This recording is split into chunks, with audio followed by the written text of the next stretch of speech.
dengan cara mempelajari, mengamalkan dan menyebarkan syariatnya Rasulullah SAW. Mudah-mudahan kita yang duduk dalam majlis seperti ini tidak keluar dari majlis seperti ini kecuali Allah Subhanahu wa taala sudah mengampuni seluruh dosa-dosa kita, dosa orang tua kita, dosa guru-guru kita, meluaskan rezeki kita, mengabulkan hajat-hajat kita, memanjangkan umur kita dalam ta'awul afiyah salamah, lalu Allah matikan kita dalam keadaan husnul khatimah. Amin ya rabbal alamin. Bapak-bapak, ibu-ibu, hadirin wal hadirat yang dimuliakan oleh Allah. Barusan tadi kita mungkin dari semalam ya Bu, baca Yasin kita hadiahkan untuk almarhum dan almarhumah yang telah terlebih dahulu menghadap kepada Allah Subhanahu wa taala. Mereka itu Pak Bu di alam barzah teriak meminta pertolongan kita yang masih hidup. Artinya kita yang hidup bisa memberikan pertolongan kepada mereka yang sudah meninggal. Begitu juga sebaliknya, mereka yang sudah meninggal pun mampu bisa memberikan pertolongan kepada kita yang masih hidup di dunia ini. Karena walaupun mereka sudah meninggal dunia, alam mereka berbeda dengan alam kita di dunia, tapi Allah masih memberikan kesempatan hubungan antara kita dan orang yang sudah meninggal. Sebagaimana Rasul mengatakan dalam satu riwayat hadisnya, mal mayyit bil qabri ilal kalgari al mutagawwif. Tidak ada satu mayit pun di alam kubur kecuali teriak kepada Allah. Teriak mereka orang meminta pertolongan kepada Allah. Apa pertolongan itu? Teriak seperti orang yang tenggelam, kata ulama. Tidak ada satupun mayit di alam kubur itu seperti orang yang tenggelam meminta pertolongan kepada Allah Subhanahu wa taala. Bu, pernah lihat orang tenggelam? Pernah, lewat media, lewat TV, lewat apapun kita pernah mungkin. Bagaimana kondisi orang tenggelam? Seperti itulah keadaan mayit di alam kubur saat ini. Teriak-teriak meminta pertolongan. Kepada siapa minta tolongnya? Kepada yang mati? Enggak, minta tolong kepada yang hidup. Apa pertolongan itu? Mereka menunggu doa. Tulhiqu min ab au ah au sadiq. Mereka itu menunggu doa, meminta doa dari orang tuanya, anaknya, saudaranya, sahabatnya, kerabatnya. Ini orang-orang yang sedang kita bacakan nama-namanya, teriak minta pertolongan sama kita orang setiap saat. Fa idza kana najhatu kana doa kana ahabbu min ad-dunya wa fiha, kata Rasulullah. Rasulullah sallallahu alaihi wasallam mengatakan jika doa itu dilantunkan, diucapkan oleh mereka-mereka yang masih hidup kepada orang yang sudah meninggal, maka itu doa lebih mereka cintai daripada dunia beserta isinya. Masya Allah. Bu, kalau kita disuruh milih uang 100 juta atau doa? Bohong. Hah? Nah, kita akan pasti memilih uang. Jangan kejenengan, jenengan bilang Habib mau uang atau mau doa? Uang, Habib bilang. Kenapa? Belum tentu doa jenengan gabul. Artinya kita masih hidup, kita akan lebih memilih dunia daripada doa. Tapi ketika orang itu sudah dimatikan oleh Allah, karena dia sudah mengerti hakikat kehidupan, maka mereka lebih memilih doa. Bahkan kata Rasulullah, karena doa abu minat dunia wa fiha. Doa yang dilantunkan itu lebih mereka cintai daripada dunia beserta isinya. Dunia beserta isinya menurut kita orang saat itu ketika dimatikan tidak ada harganya sama sekali. Tidak berharga sama sekali. Nunjukkan kepada kita orang. Tidak ada harga doa, tidak ada harganya rumah, mobil, harta yang kita miliki, nggak ada. Makanya dikatakan oleh Allah Subhanahu wa taala di dalam Al-Qur'anul Karim, orang-orang yang mempunyai harta lalu dia mati, mereka itu dikatakan oleh Allah Subhanahu wa taala teriak bangun lagi minta dibalikan hartanya, mau disedekahkan. Sehingga Allah katakan di dalam Al-Qur'anul Karim, wa anfiqu mimma razaqnakum min qabli an ya'tiya ahadakumul maut. Wa yaqul rabbi laula akhartani ila ajalin qarib fa asarqa aku minas salihin. Wa la yu'akhirullahu nafsan idza ja'a ajaluha wallahu khabirun bima ta'malun. Allah katakan, kalau Habib yang ngomong jenengan diam. Kalau jenengan mau ngomong Habib yang diam. Setuju? Nggak setuju. Makanya kalau nggak setuju jenengan diam. Habib yang ngomong. Oke, kata Allah merintahkan ambigu, infakkan mimma razaqnakum, dari harta yang kami berikan rezeki kepada kalian. Jadi kebun kita, harta kita, rumah, mobil, jabatan itu milik Allah, bukan milik kita. Allah yang berikan. Lalu Allah perintahkan infakkan. Ini dikasih uang disuruh infakkan, dikasih harta disuruh infakkan, sedekahkan kata Allah. Sebelum datang salah satu di antara kalian mati kata Allah. Ketika datang kepada kalian mati kata Allah Subhanahu wa taala, mereka akan teriak, Rabbi irji'un la'ali amalan salihan bima taraktu. Mereka teriak untuk dibangkitkan lagi. Rabbi laula akhartani ila ajalin qarib fa asraqa. Ya Allah, ya Tuhanku, kalau kau tunda saja sebentar ajalku, jangan kau matikan saat ini, tunda saja sebentar, fa asraqa, aku akan bersedekah. Kenapa Bu? Orang mati pengen sedekah. Kenapa dia nggak pilih puasa? Kenapa dia nggak pilih umroh? Kenapa dia nggak pilih haji? Kenapa dia nggak pilih sholat tapi dia pilih sedekah? Kenapa? Orang mati minta dibangkitkan, minta dihidupkan hanya untuk sedekah. Kenapa? Karena ketika datang kematian baru tahu dia kedudukan sedekah sangat tinggi di sisi Allah. Baru tahu dia. Kapan taunya? Mati. Kalau belum mati, belum tuh duit dikimpelin terus, simpen terus duitnya. Kata orang Palembang getah basah. Tahu getah basah? Medit, pelit. Kenapa dibilang getah basah? Kayak getah karet. Kalau basah, lengket, sulit lepasnya. Seperti itu. Nggak mau dia sedekah. Kenapa? Karena belum mati. Tapi kalau sudah mati dia akan katakan Rabbi laula akhartani ila ajalin qarib fa asraqa. Ya Allah, kalau kau tunda saja ajalku sebentar saja, tunda sebentar saja, fa asraqa, aku akan bersedekah. Wa aku minas sholihin, aku akan menjadi orang saleh. Minta ditunda kalau sudah datang ajalnya. Apa Allah tunda ajalnya? Nah, Allah katakan fa idza jaa ajaluhum. Kalau sudah datang, Allah tidak akan pernah tunda. Wallahu khabirun bima ta'malun. Allah lebih paham, Allah lebih mengerti kondisi keadaan kita yang selalu senang dengan harta kita orang. Makanya Pak, dari ayat ini juga dikatakan oleh ulama, orang-orang yang hidup, kata para ulama, itu orang-orang yang mati itu kalau dia hidup pengen sedekah, maka hendaklah kalian yang hidup bersedekah untuk orang yang mati. Keluarkan harta kalian, hadiahkan pahalanya untuk orang yang sudah mati. Itu pahalanya ngalir kepada orang yang sudah meninggal.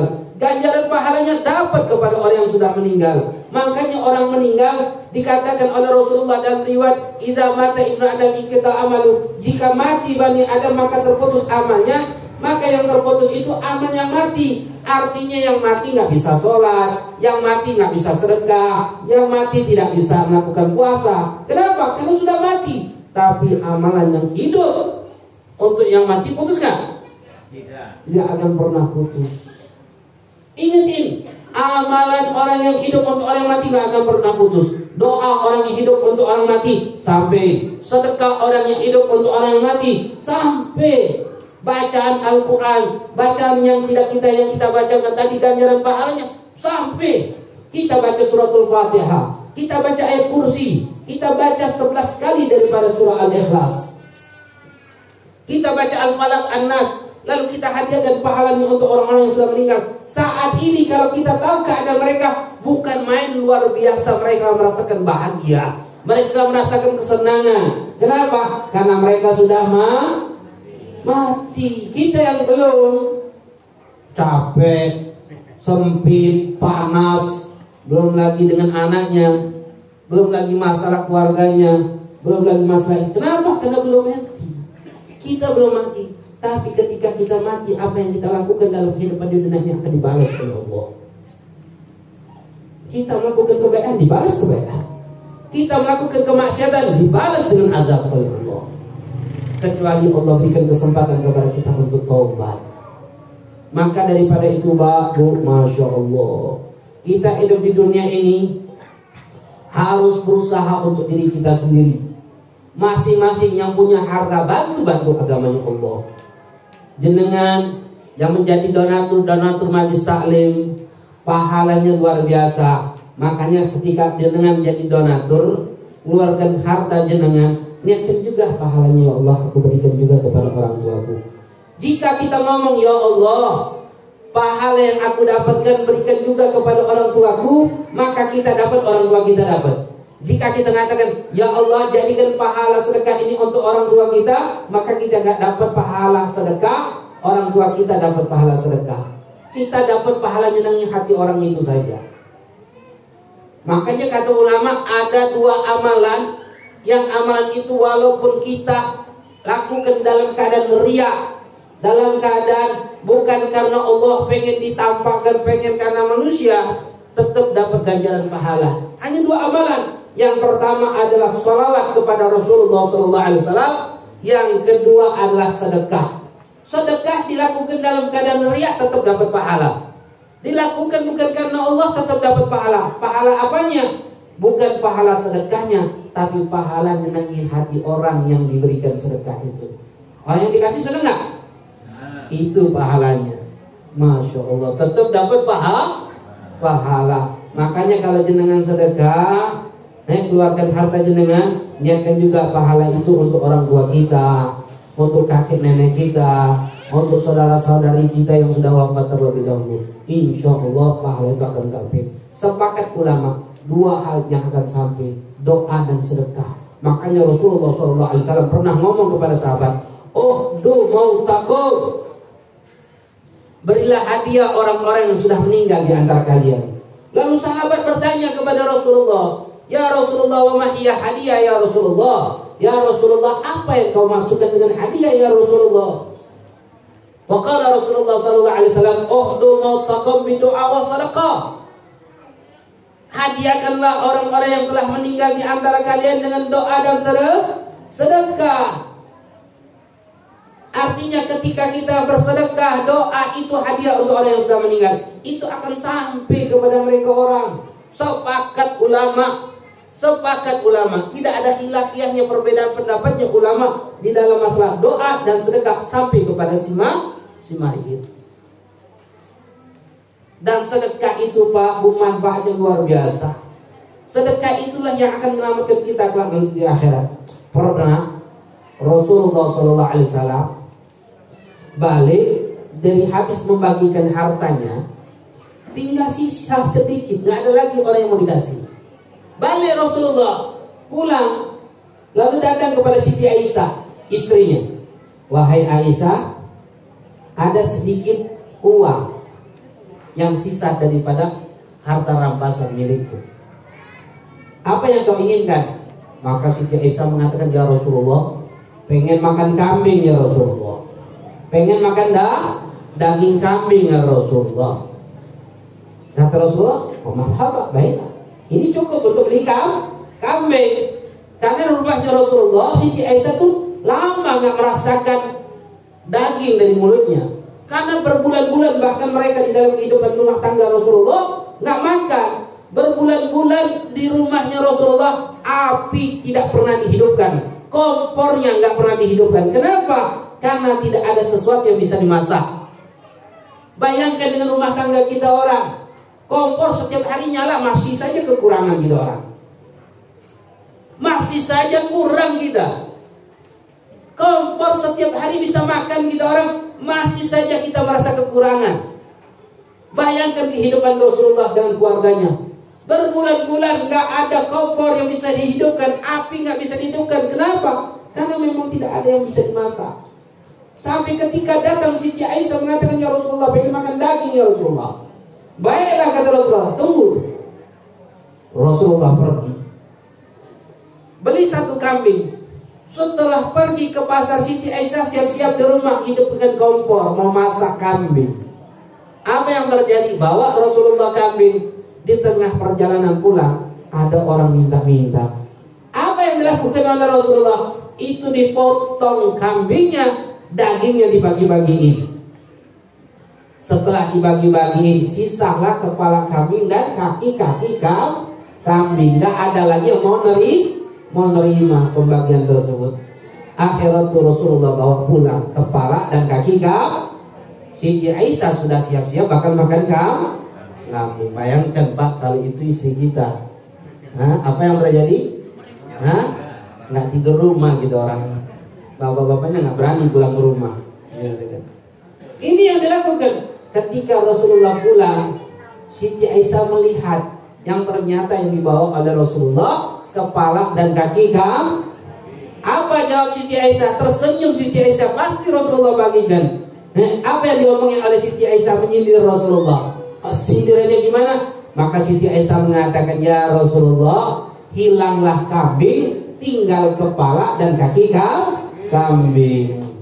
Maka Rasulullah mengatakan, tidak wahai Aisyah, abadilah kambingnya, maka hilanglah kepala dan kaki kambing.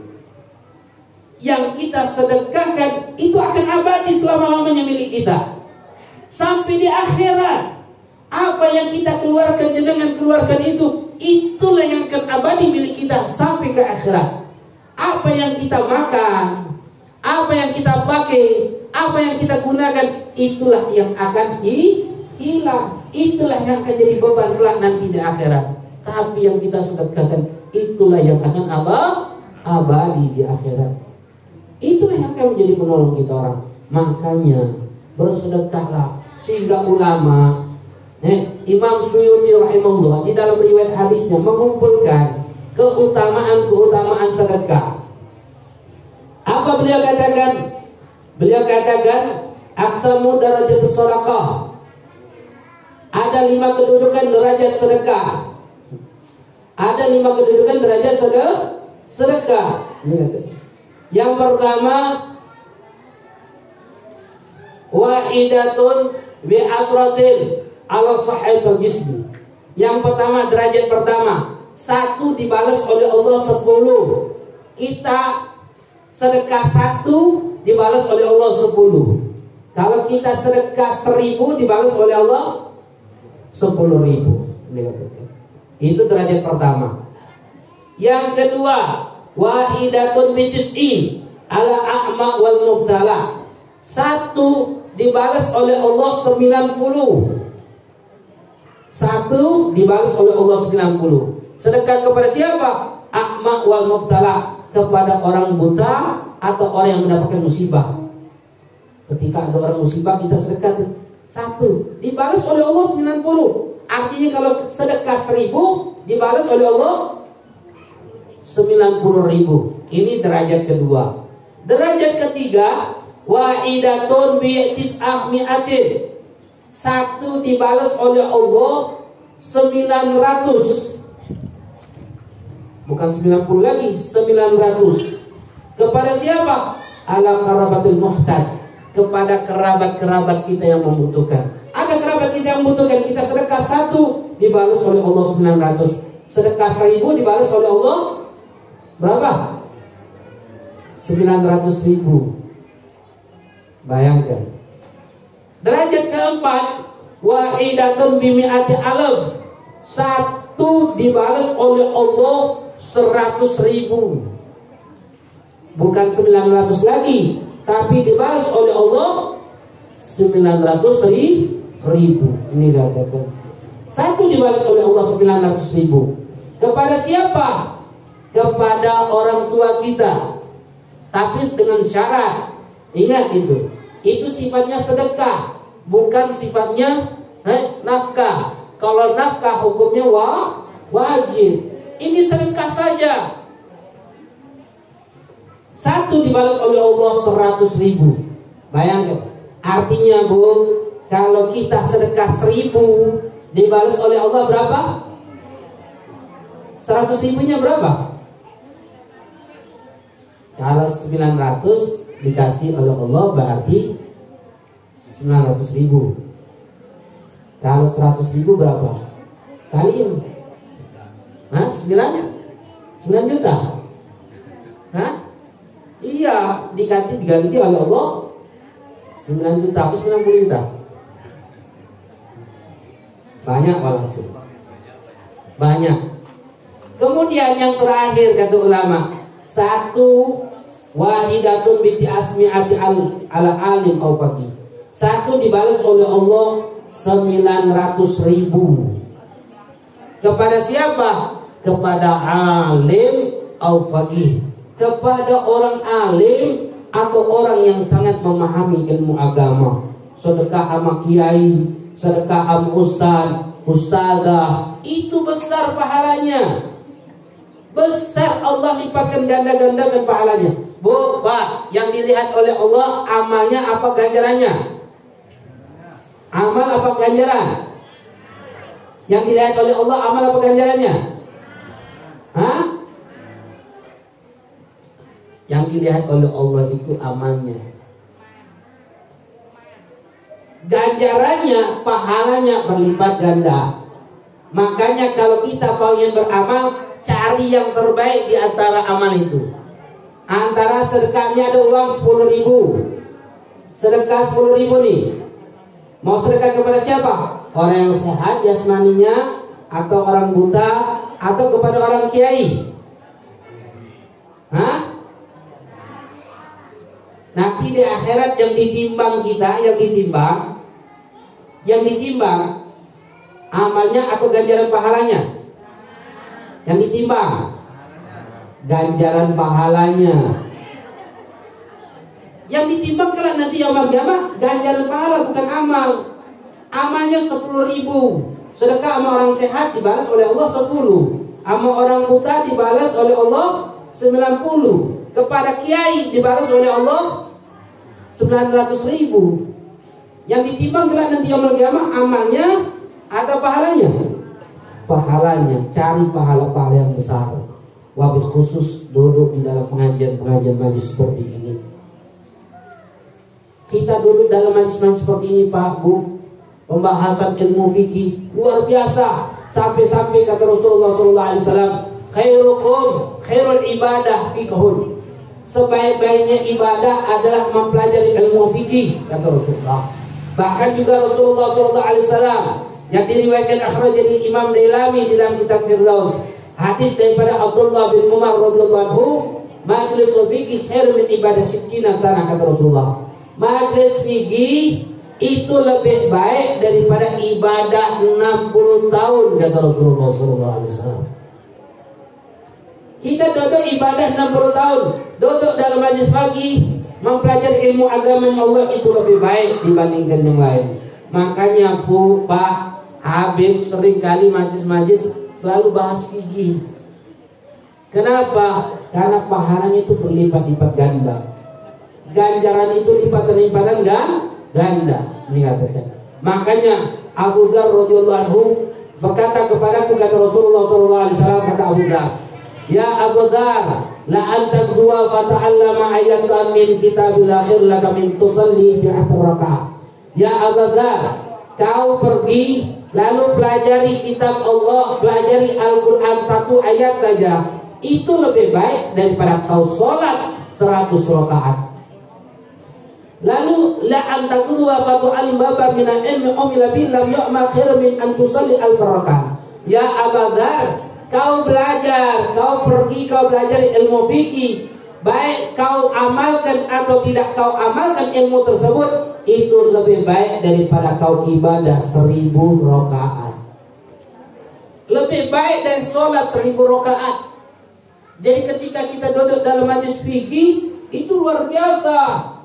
Pahalanya luar biasa. Lebih afdal daripada sholat 1000 rakaat. Lebih afdal daripada 1000 kuda yang kita sedekahkan di jalan Allah. Pak Bu, berapa satu kuda? 40 juta kali 1000, 40 miliar. Ya, apa 4 miliar? 40 miliar. Ini katakan. Kita sedekahkan di jalan Allah. Duduk dalam majlis fikih itu lebih baik. Pahala yang Allah berikan kepada kita orang.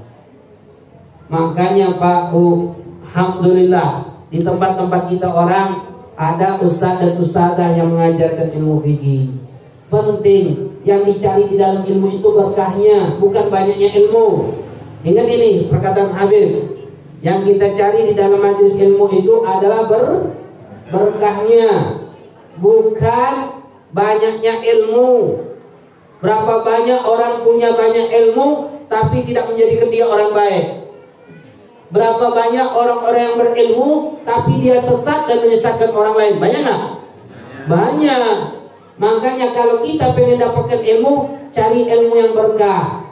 Tapi untuk mendapatkan ilmu yang berkah itu dengan akhlak, dengan adab. Penting kita orang belajar akhlak dan adab. Sampai-sampai Imam Malik ketika bertemu dengan Imam Syafi'i, Imam Syafi'i selalu diberikan nasihat. Imam Syafi'i adalah murid daripada Imam Malik. Belajar dengan Imam Malik. Lalu beliau katakan, ya Muhammad, mengajarkan kepada Imam Syafi'i, ya Muhammad, ij'al ilmuka ilmuka kal milih wa adabuka kaddahi. Ya Muhammad, jadikan ilmumu bagikan garam, ama adabmu bagikan tepung. Pak Bu, kalau kita mau bikin roti, mana yang banyak? Tepungnya apa garamnya? Tepungnya. Tepung itu bagikan apa? Adab. Garam itu bagikan ilmu. Makanya kalau kita ingin mendapatkan ilmu yang berkah, jaga adab kita. Adab dengan ilmunya, adab dengan orang yang mengajarkan ilmunya, adab dengan kitabnya, adab di dalam majlis, adab bersama teman ketika duduk belajar ilmu agama. Karena yang paling penting adalah adab akhlak kita jaga. Wabil khusus Pak Bu, jaga akhlak kita orang. Sayyidina Abu Bakar Siddiq duduk sama Rasulullah. Abu Lahab musuhnya Rasulullah dulu duduk juga sama Rasulullah. Pernah makan bareng sama Rasulullah. Kenapa Abu Bakar menjadi orang yang mulia di mata Allah? Justru Abu Lahab dihinakan oleh Allah. Apa sebabnya? Karena adab dan akhlaknya. Sayyidina Abu Bakar ketika duduk sama Rasulullah luar biasa husnudzon, sangkaan yang baik kepada Rasulullah. Abu Lahab ketika duduk sama Rasulullah yang ditimbulkan adalah suudzon, prasangka buruk, adab yang buruk, sehingga dia tidak mendapatkan keberkahan kepada Rasulullah. Padahal Abu Lahab melihat Rasulullah. Kita ada yang lihat Rasulullah? Nggak ada. Kita nggak ada lihat Rasulullah. Mau jadi mulia, penting ingin jadi mulia, maka kita harus jaga adab kita orang. Di dalam kita menuntut ilmu, menghormatin guru kita. Ini guru diomongin, ini guru dikurang ajarin. Gimana mau berkah? Gimana ilmunya menghantarkan dia menjadi orang baik? Makanya orang itu sama guru Pak Bu luar biasa. Kiai-kiai kita, guru-guru kita mengajarkan, para ulama-ulama kita mengajarkan bagaimana akhlak kita terhadap guru. Mereka nggak berani ucap membantah omongan guru. Mereka kalau ada guru depan guru mereka nggak berani. Habib Umar bin Salim bin Habib, itu fotonya samping Habib. Itu ketika duduk belajar sama gurunya Habib Hasan Syadzili, ini depan mata Habib. Itu beliau seperti duduk di atas kepala beliau ini seperti ada burung, nggak bergerak. Begini saja. Dulu Habib Bu, jenengan jangan ngomong, mulutnya dikunci. Bu, jika ada teman yang ngomong ditegur. Dengar tuh Habib ceramah teriak-teriak. Penting kita orang jaga akhlak, jaga adab ketika majlis. Masa guru ngomong kita ikut ngomong? Mau ikut Habib nggak nanti di akhirat? Mau nggak kita orang? Mau sama-sama kita di akhirat? Harus jalin hubungan kita orang. Jalin hubungan kita orang. Keterikatan kita orang. Habib berharap dikumpulkan sama guru Habib. Jangan mau dikumpulkan sama guru Habib. Jaga akhlak kita, jaga adab. Inilah yang akan menghantarkan kita kepada mereka orang. Inilah sebab kita akan mendapatkan keberkahan ilmu. Sampai-sampai Habib punya guru. Dulu ketika Habib datang ke sana Yaman, Habib nggak bisa bahasa Arab. Pertama datang, nggak bisa bahasa Arab Habib. Jadi pertama duduk di depan, semangat. Guru Habib orang Arab, bahasa Arab. Habib dari awal sampai akhir belajar itu nggak pernah paham. Hari pertama, kedua masih semangat. Sebulan, 2 bulan, sudah hilang kendor semangatnya. Apa? Duduk belakang. Habib bilang sama Habib. Habib nggak paham, ternyata Habib nggak bisa bahasa Arab. Ditanya kan, Ahmad kenapa duduk belakang? Habib bilang sama teman Habib, Habib ngomong apa itu Ustaz? Ente kenapa duduk belakang kan? Habib Ali pas dengar Habib nanya sama teman Habib, ente nggak bisa bahasa Arab, ente nggak paham omongan apa? Habib bilang, Habib nggak bisa bahasa Arab. Masya Allah. Nah, makanya orang yang berangkat tuh harus bisa bahasa Arab dulu biar nggak blow on di sana. Asyara itu duduk di depan. Tugas Habib apa? Melihat wajah beliau, hanya ikutin omongan beliau. Itu saja. Jadi dari awal majlis, dari awal sampai akhir, duduk majlis pengajian tersebut dari awal itu berbulan-bulan tugas Habib apa? Melihat wajah beliau dan ikutin omongan beliau. Tapi subhanallah bisa sendiri. Lama-lama bisa sendiri bahasa Arab itu. Paham sendiri. Sampai-sampai Habib ngomong kepada Habib Ali, Habib kenapa Anda bisa sendiri? Kata Habib apa? Melihat wajah guru itu ibadah. Lahu syir, ada rahasia yang Allah berikan kepada mereka. Yang melihat wajah guru tersebut. Makanya kalau ngaji, lihat wajah guru, diam, jangan ngobrol. Jangan ngobrol, dengarkan nasihat guru biar berkah, biar kita jadi orang baik, biar kita punya akhlak. Penting hidup ini punya akhlak. Syaitan itu alim bu, syaitan itu alim, syaitan itu ahli ibadah. Dulu tinggalnya di mana syaitan? Surga. Syaitan itu ahli ibadah, abid dikenal dengan abid, hamba Allah yang paling ahli ibadah. Kenapa? Setiap langkah sujud sama Allah, gak pernah bermaksiat kepada Allah. Tapi karena ilmu pengetahuan dia digelincirkan oleh Allah.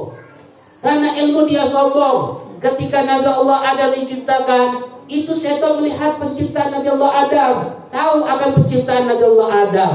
Sehingga ketika Allah perintahkan sujud kepada Nabi Allah Adam, setan tidak mau. Setan merasa dirinya lebih mulia dari Adam. Adam diciptakan dari tanah, aku diciptakan dari api. Coba kalau setan nggak dikasih tahu akan ciptaan Nabi Allah Adam, sombong nggak dia? Kalau setan nggak dikasih tahu tentang penciptaan Nabi Adam, tidak dikasih tahu tentang bagaimana penciptaan dia, sombong nggak dia? Enggak. Tapi karena kasih tahu ilmu menyebabkan dia tergelincir. Hati-hati dengan ilmu. Orang yang mempelajari ilmu yang gak berkah, maka tidak akan menjadikan dia orang baik, gak akan menjadikan dia orang bagus. Bahkan dia akan menjadi sesat dan menyesatkan orang lain. Na'udzubillah. Makanya kita orang bu, alhamdulillah dengan di daerah kita ini ada sosok orang, guru-guru kita, ustaz dan ustazah yang bisa membimbing kita orang. Bersyukur jenengan. Kenapa? Karena wasilah dari mereka oranglah kita bisa menjadi hamba Allah yang baik, lebih mengerti bagaimana tata cara kehidupan kita di dunia, dan kita berharap bahagia kelak nanti di akhirat.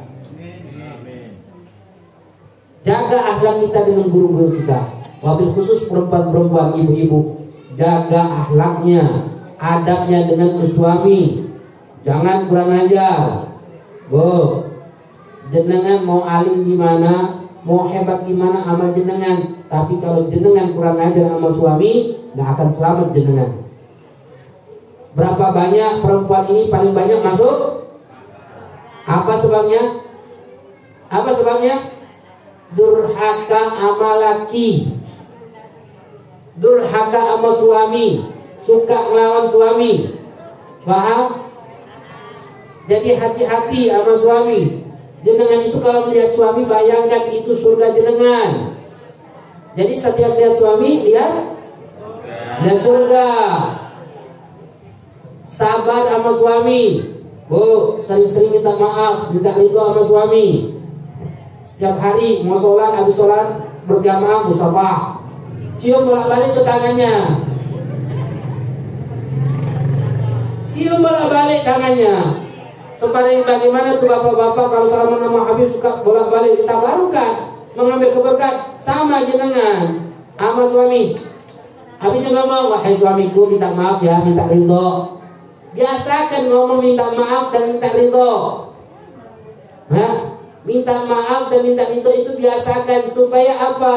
Supaya kita menjadi istri soleha. Ini suaminya jadi istri soleha. Takut sama istri. Bu, hati-hati. Jangan jadikan istrinya menjadi suami soleha. Gak baik. Yang takut sama istri. Mau ngapa-ngapa takut sama istrinya. Gak baik. Mau ngasih sedekah sama orang tuanya takut sembunyi-sembunyi. Nah, kalau sebaliknya, suami harus tahu apa yang dilakukan oleh istri. Ingat, ridho suami harus kita dahulukan dibandingkan ridho orang tua. Kalau suami, ridho orang tua harus didahulukan dibandingkan ridho istri. Paham, Bu?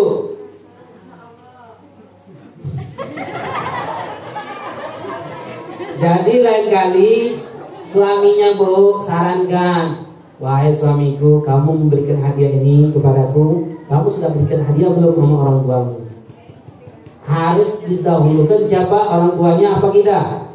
Bu, suami harus mendahulukan istrinya apa orang tuanya?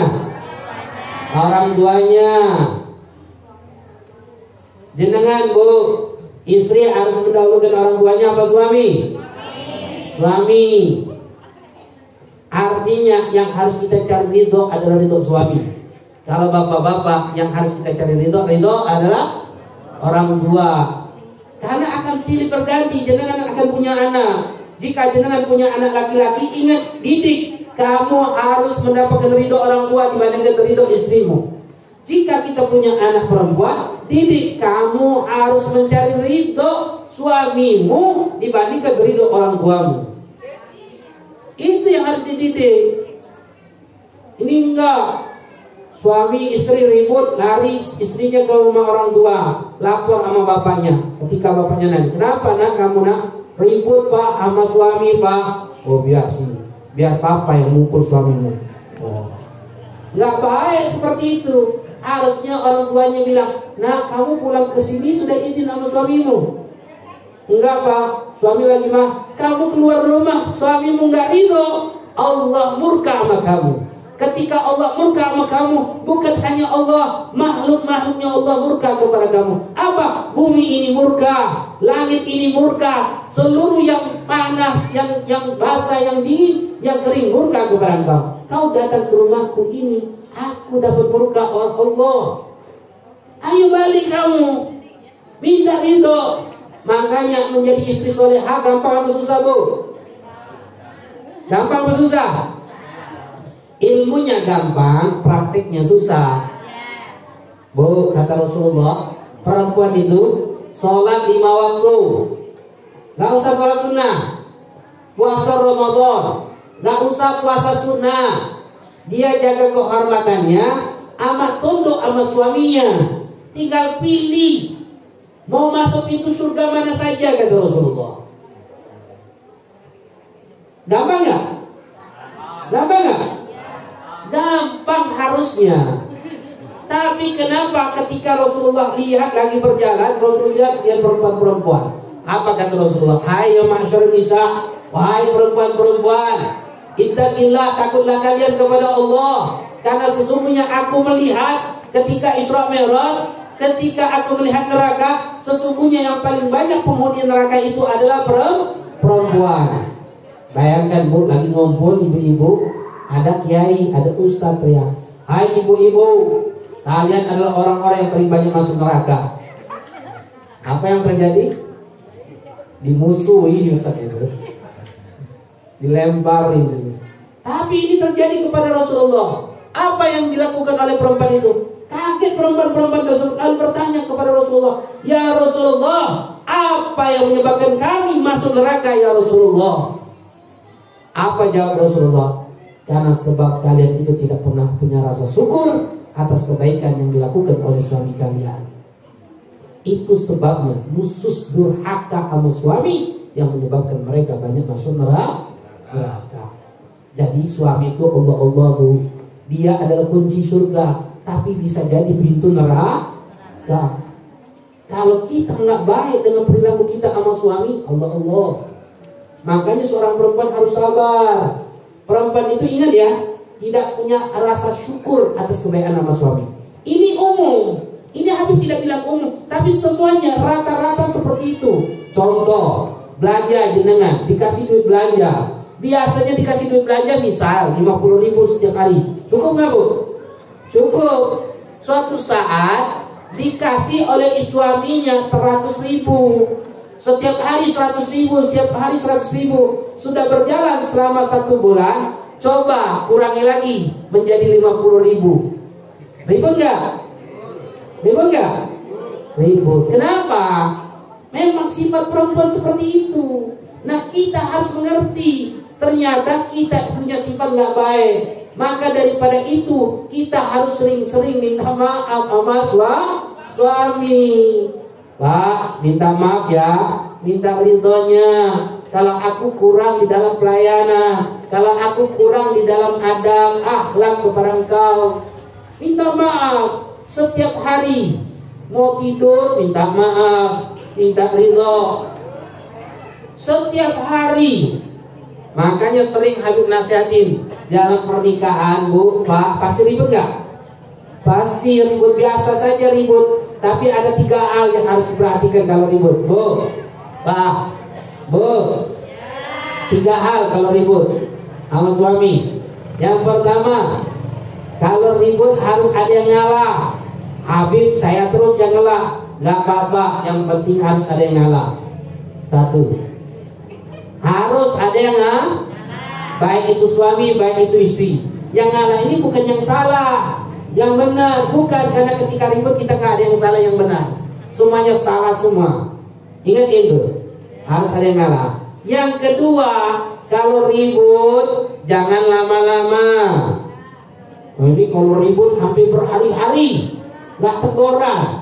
Padahal satu rumah, satu ranjang, ribut, nggak teguran, nggak baik. Jangan lama-lama. Habib sama istri ribut, habisnya sudah. Jangan lama-lama kuncinya. Hal yang paling yang ketiga yang paling penting.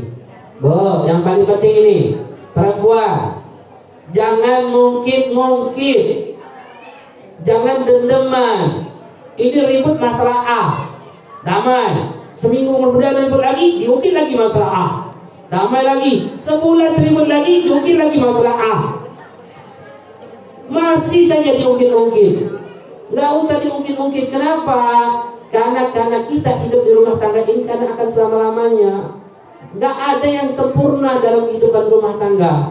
Bu, Pak, kita tidak mungkin mencari teman pasangan hidup yang sempurna, itu mustahil. Kita tidak akan pernah temukan di dunia ini. Yang di dalam pernikahan itu tujuannya adalah menyempurnakan kekurangan masing-masing, bukan mencari kesempurnaan, justru menyempurnakan. Karena kita nggak baik, suami nggak baik juga, nggak ada yang sempurna hidup ini. Tapi kita berusaha untuk menyempurnakan kekurangan kita. Makanya dalam hidup rumah tangga jangan saling ngungkit-ngungkit, jangan dendaman. Kenapa? Kalau dendam-dendaman akan pasti meledak suatu saat. Lebih apa? Lebih ridho, ikhlas, sabar, menerima sama-sama kekurangan. Kalau lihat kekurangan suami, lihat juga kekurangan istri. Ya Pak, jika melihat kekurangan istri, lihat juga kekurangan suami. Pasti nggak ada yang nggak. Pasti kita Kebanyakan dalam hidup rumah tangga itu karena kita menuntut kesempurnaan, padahal kita semuanya sama-sama nggak akan sempurna. Wallahu a'lam bisa. Mudah-mudahan kita semua yang hadir dalam majlis ini dikumpulkan di dunia maupun kelak nanti di akhirat bersama Rasulullah SAW dalam keadaan baik, insya Allah. Kita mendapatkan ilmu yang berkah, ilmu yang menjadikan kita tunduk, takut, patuh kepada Allah Subhanahu Wa Taala. Dan kita mendoakan kepada Allah, mudah-mudahan kita mintakan kepada Allah senantiasa diberikan hidayah, taufik, inayah untuk mendapatkan hidayah Allah, untuk taat kepada Allah, dijauhkan dari segala perkara yang bisa menyebabkan kita jauh dari Allah. Dan juga kita mintakan kepada Allah, mudah-mudahan kita selalu dikumpulkan dengan hal-hal yang baik, dijauhkan dari hal-hal yang bisa menyebabkan kita jauh dari Allah. Dan juga kita mintakan para guru-guru kita, ustadz dan ustadzah kita, mudah-mudahan diberikan kesehatan, walafiat, panjang umur dalam ta'awal afiyah, diberikan keberkahan, diluaskan rezekinya, dipanjangkan umurnya dalam keadaan sehat, dan mudah-mudahan Allah mudahkan setiap urusan-urusan mereka. Dan juga kita mintakan kepada Allah Subhanahu Wa Taala selalu untuk kita, untuk orang yang kita cintai, orang yang mencintai kita, atau orang yang tidak senang kepada kita, atau orang-orang yang pernah berbuat baik dalam hidup kita, atau orang yang pernah punya hak-hak terhadap kita, atau orang yang pernah kita zalimi, yang menzalimi kita dari kaum muslimat. Kita mintakan kepada Allah, mudah-mudahan Allah ampuni dosa kita dan dosa mereka. Lalu Allah matikan kita dan mereka dalam keadaan husnul khatimah. Ya Allah biha, ya Allah biha, ya Allah bihusnul khatimah, ya Allah bihusnul khatimah, ya Allah bihusnul khatimah bil afiyah. Qala Rasulullah sallallahu alaihi wasallam, Allahumma qul ana wa nabiyina min qabli la ilaha illallah, la ilaha illallah, la ilaha illallah, Muhammadur Rasulullah sallallahu alaihi wasallam. Kita haji an-nahya wa ala namut wa ala an nabawih insyaallah ta'ala min al-amin amin ya rabbal alamin. اللهم ارزقنا بحمد نبيك، اللهم سلم جنة الحمد المقربين، اللهم علمنا بعلم، زينا بحلم، اكرمنا بتقوى، وجعلنا بالعافية يا ارحم الراحمين. وصلى الله على سيدنا محمد النبي وعلى اله وصحبه وسلم والحمد لله رب العالمين. Bapak-bapak, ibu, hadirin hadirin dimuliakan oleh Allah. Kalau ada kata-kata yang tidak baik dari Habib, ucapan perilaku yang tidak baik, Habib minta maaf ya, minta ridha dan ikhlasnya, dan jangan lupa doanya, maafkan Habib. Doakan Habib biar ikhlas, sabar, istiqomah, sehat walafiat. Doakan ya.